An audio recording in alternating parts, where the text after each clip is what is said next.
Hi, welcome back to my 10th video in a series where I try to rationalize highly questionable builds, as I've already made a video on both enchanter and roaming supports. Therefore, this will be a guide on how to play engage tank roaming enchanter vanguard support. So now I present to you Don't Try This in Solo Queue featuring Roly-poly Warwick.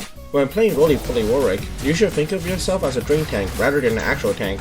You should have a single-minded goal about killing the enemy's damage. And I should mention this beforehand, as this is the correct and best way to play Roly-poly Warwick. There are absolutely no other ways to play Roly-poly Warwick, and you shouldn't even try.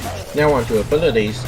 Roly-poly Warwick, unlike other champions in League, of which a few may have useless abilities here and there that aren't even worth putting points into. However, Roly-poly Warwick, as the perfect champion that he is, has no useless abilities. So max them in this exact order.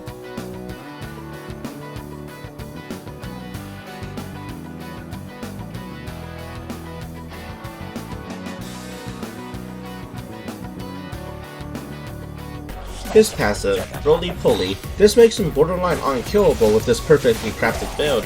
Q, Jaws of the Beast. This ability will allow you to latch onto the enemy and follow their movements for 0.75 seconds. This includes dashes, flashes, teleport, and even recall, after which you deal damage and heal for a portion of damage dealt. W, this completely overtuned ability grants you 3,877 gold worth of stats in attack speed and movement speed when attacking a champion below 50% health. E, even though you're able to fear more than one person with your E, you're only guaranteed to lock one person down. So if you did manage to fear more than one person, there's only one of two reasons. First, is that Riot fucked them over and made them walk back into it because of autopath, or that you're a borderline retarded player, so don't even try to feel good about yourself when you land a 5-man fear. R, this is your main gap closer. Also, if you didn't know this faint red line is your ult range indicator. Now, with such an overtuned champion, you really don't need a keys down, as you have insane damage output with your Q, passive, and W, and insane tankiness with your Q, passive, and E. Great sticking power with W and Q, and a gap closer the size of Europe. Therefore, you will be taking Unsealed Spellbook.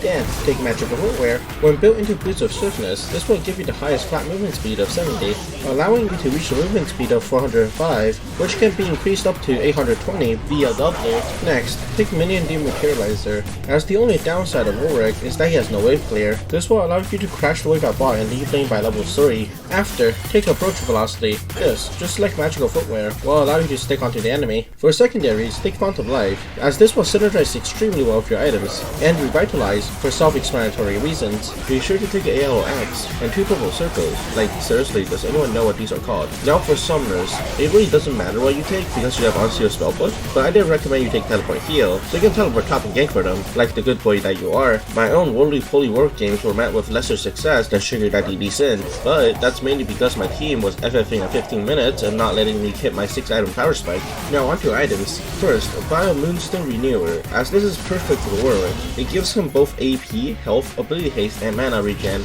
In addition to all these space stats, it also inflates his healing by the same amount that graphics cards are inflated. Next, pick up Anathema's Chains. This, combined with your E, will make you as strong as some name brand waterproof ultra-wide overpriced tape with the ridiculous ads. Next, build a Redemption, to both redeem yourself from your alcohol addiction and to help you make some friends. Be sure to use this item to curl your team together so they don't get lost like the sheep that they are. Now to round out your resistances and make you into a real tank, buy a Spirit Visage and a Death Stance. With these items, you'll have enough heal and shield power to completely override any Grievous wounds, in turn making you the best drain tank that there is on Summoner's Rift. Now with this, go on Summoner's Rift and just don't miss your ult. Just please don't miss your ult. Like, when in doubt, literally just walk at him, point blank ult. Holy shit, just...